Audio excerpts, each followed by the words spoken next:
ನಾನು 600 ತೆಗೆದಿದ್ದೀನಿ. And I'm very grateful for all my lecturers for helping me to achieve this. I'm very grateful for my college for supporting me a lot. ಇಲ್ಲಿದ್ದು learning environment ತುಂಬ helpful ಆಗಿತ್ತು. And ಹೇಳಬೇಕಾದ್ರೆ ತುಂಬ ಖುಷಿ ಆಗ್ತಿದೆ. Next ಏನು ಮಾಡ್ತೀರಿ? ನಾನು ನೆಕ್ಸ್ಟ್ CA ಮಾಡಬೇಕು ಅಂತ ಇದ್ದೀನಿ. ನಿಮ್ಮ ತಯಾರಿ ಹೇಗಿತ್ತು? ಯಾವ ಥರ ತಯಾರಿ ಮಾಡಿದ್ದೀರಿ ಅಂತ? ಹೇಗೆ ಓದ್ತಾ ಇದ್ರಿ ಅಂತ? ನಾನು ಡೈಲಿ ಟೈಮ್ ಸಿಕ್ಕಿದಾಗೆಲ್ಲ ಓದ್ತಾ ಇದ್ದೆ. ಸೊ ಎಷ್ಟು ಹಾರ್ಸ್ ಓದಿದ್ದೀನಿ that is not important for me.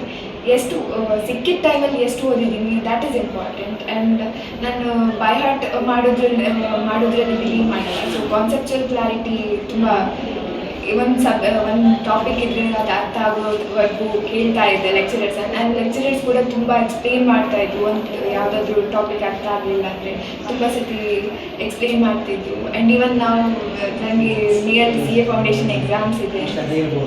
ಇದು ನಿರೀಕ್ಷೆ ಇತ್ತಾ ಇಷ್ಟು ಬರುವಂಥದ್ದು? ನಾನು ಬೇರೆ ಸಬ್ಜೆಕ್ಟ್ಸ್ ಎಲ್ಲ ಔಟ್ ಆಫ್ ಔಟ್ ಎಕ್ಸ್ಪೆಕ್ಟ್ ಮಾಡ್ತಿದ್ದೆ. ಬಟ್ ಇಂಗ್ಲೀಷಲ್ಲಿ ಸ್ವಲ್ಪ ಭಯ ಆಗಿತ್ತು. ದ್ಯಾಟ್ ಈಸ್ ನಾಟ್ ಲೈಕ್ ನಾನೇನೋ ತಪ್ಪು ಬಂದು ಭಯ ಆಗ್ತಿದೆ ಅಲ್ಲ.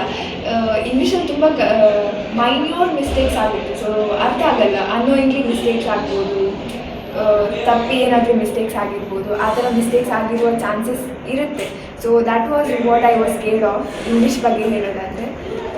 ಸೊ ಇಂಗ್ಲೀಷ್ ಒಂದೇ ಸಬ್ಜೆಕ್ಟ್ ಸ್ವಲ್ಪ ಭಯ ಆಗ್ತಿತ್ತು. ಬಾಕಿದೆಲ್ಲ